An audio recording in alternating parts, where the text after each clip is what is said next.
Bonjour à tous, bienvenue, c'est Willy de l'examen d'agent sportif. Aujourd'hui, nous allons parler en fait de l'épreuve générale et de la présentation de ce livre qui est le premier manuel de préparation à l'épreuve générale disponible sur le marché. Ce n'est jamais arrivé avant. Ils viennent juste de sortir. Nous l'avons sorti pour vous, pour toutes les personnes qui souhaitent passer l'épreuve générale en candidat libre et devenir agent de joueur de football. Alors, il faut comprendre que l'épreuve générale est certainement la plus difficile. C'est celle qui touche à un grand nombre de secteurs, en fait, juridiques. Donc, on aura le droit du travail et le droit de la sécurité sociale qui forment dans un ensemble de droits sociaux. Vous allez avoir le droit des associations qui sont régies par la loi 1901. Allez également pouvoir composer en droit des sociétés, connaître l'ensemble des règles qui encadrent les sociétés françaises, droit des contrats, c'est votre métier de négocier des contrats, droit fiscal, droit du sport et bien sûr droit de la propriété intellectuelle, droit au nom et à l'image. Voilà. Alors, commençons par le droit social. Le droit social, c'est d'une part droit du travail, avec dedans, vous allez avoir donc les différents types de contrats qui existent dans le droit du travail. Vous allez avoir la procédure aussi de rupture du contrat, la rupture du contrat qui peut se faire de manière naturelle à la fin d'un contrat, notamment un CDD, ou d'une manière conflictuelle avec notamment un licenciement, une démission ou alors une rupture conventionnelle qui peut être le fruit de deux accords de volonté. Et puis bien sûr connaître l'encadrement du droit du travail et les instances qui sont là pour faire fonctionner en fait la machine du droit du travail, notamment le Conseil des prud'hommes, qui est la seule juridiction capable de trancher les litiges qui naissent à l'occasion d'un contrat de travail. Dans le droit social, vous avez aussi la partie droit de la sécurité sociale. Ici, il s'agit de comprendre le mécanisme d'indemnisation de la CPM et des cinq grands corps de la CPM, et surtout aussi de se connaître la question suivante: qui prend en compte les salaires des joueurs de football professionnels lorsqu'ils sont blessés?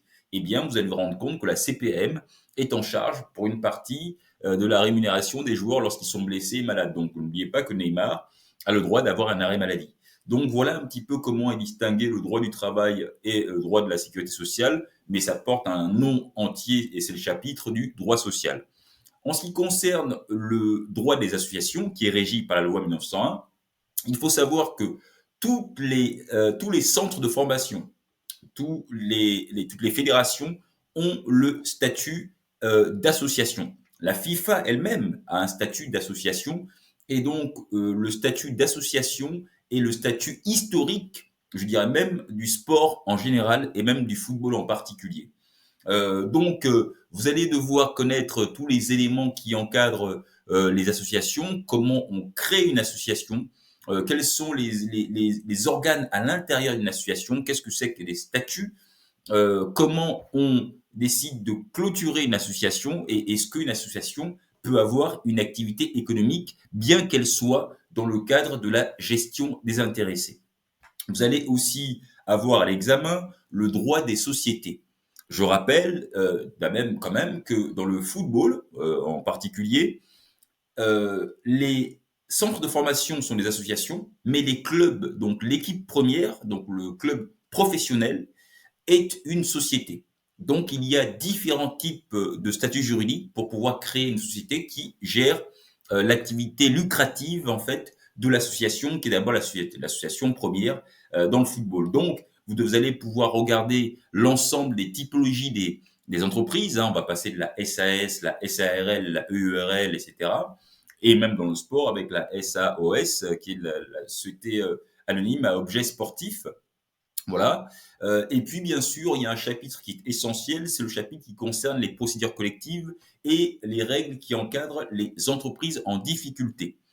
Ensuite, nous allons aborder le droit des contrats. Votre métier en tant qu'agent de joueur est de négocier des contrats, mais il faut comprendre que dans les contrats, il y a des principes généraux, notamment celle qui est la liberté contractuelle. Et bien sûr, dans la liberté contractuelle, on parle aussi du consentement. Le consentement, c'est un accord de volonté entre deux parties pour pouvoir créer un effet juridique, et donc cet effet juridique crée des droits et des obligations pour les deux parties. Le mot qui est communément connu dans le contrat entre deux personnes, c'est un contrat synalagmatique. C'est un contrat qui crée des droits et des obligations pour les deux parties. Donc les contrats sont très importants parce que c'est votre métier de base. Vous allez ensuite étudier le droit du sport.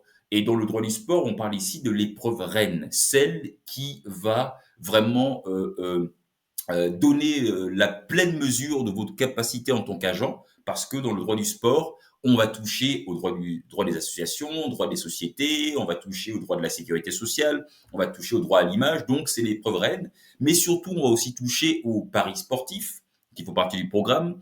On va toucher également aux règles relatives au dopage, aux règles relatives à l'organisation des activités sportives, aux acteurs du sport que sont les sportifs professionnels, les clubs, c'est-à-dire donc associations et sociétés sportives, les agents de joueurs, connaître aussi le règlement des agents sportifs, et bien sûr la mobilité des sportifs. Il faut savoir qu'on vit aujourd'hui dans un monde différent, et il y a donc l'Union européenne qui est arrivée, il y a des athlètes qui sont extra-communautaires, et donc comment tout ça s'articule dans la libre circulation des athlètes dans le monde du sport. Vous allez également étudier le droit fiscal. Je rappelle qu'aujourd'hui, un jeune joueur de 18 ans qui gagne 1 million d'euros par an a besoin d'avoir un accompagnement sur sa fiscalité. Vous, même si vous pouvez vous aider en fait de spécialistes de la fiscalité, un avocat en droit fiscal, un expert comptable, etc. Mais vous devez quand même, en tant que premier rempart et premier conseiller du joueur, lui donner déjà des bases là-dessus. Et donc, vous allez avoir le droit fiscal. Vous allez également étudier le droit au nom et à l'image. Je rappelle que le droit au nom et à l'image est un élément essentiel dans la rémunération des sportifs de haut niveau, notamment les footballeurs, qui parfois, après leur retraite, gagnent encore plus d'argent avec les endorsements, c'est-à-dire les contrats sponsorship, etc., qu'avec leur salaire. Donc, voilà un petit peu, et bien sûr, sans oublier le droit des assurances, parce que dans le football, beaucoup de joueurs de football sont assurés, les clubs doivent être assurés, et donc vous allez avoir les bases générales en fait du droit des assurances. Il ne s'agit pas ici de devenir assureur, il s'agit ici d'avoir les bases qui vous permettent de comprendre le système, le mécanisme des assurances dans le sport professionnel. Voilà ce que je pouvais dire. Donc c'est un livre de 444 pages où vous avez toutes les matières. Dedans, vous avez également des examens blancs qui sont sortis des années 2021, 2020, 2019, 2018, 2017, avec les réponses à la fin. On y a aussi intégré des documents en fait du gouvernement qui concernent la lutte contre le blanchiment d'argent, ce qui permet aussi d'ailleurs au programme de 2022 d'avoir cet élément-là. Donc avec ce livre, vous avez vu, avec ce livre, vous pouvez étudier l'ensemble des matières pour l'épreuve générale. C'est un livre qui se lit assez facilement parce qu'il est fait par thème, et puis ça vous permet d'avoir une vision panoramique et globale. Je rappelle que l'épreuve générale est une épreuve essentielle. Sans avoir l'épreuve générale, vous ne pouvez pas accéder à l'épreuve spécifique. On créera d'ici le mois de novembre le livre pour l'épreuve spécifique, mais maintenant, vous avez la possibilité de pouvoir l'acheter donc directement sur examenagentsportif.com. Et bien sûr, vous pouvez l'avoir soit en livre électronique, soit en livre physique comme celui-ci. Et voilà, donc c'était juste pour vous présenter ce livre-là. Il sera aussi bientôt disponible sur Amazon dans les semaines à venir. Je dirais même la semaine prochaine, mais vous pouvez déjà le commander sur notre site examenagentsportif.com. Voilà exactement ce que je peux vous donner comme information sur ce livre qui vient juste de sortir et qui est le seul et unique livre qui prépare à l'examen aujourd'hui dans le monde francophone. Merci à vous et à très bientôt.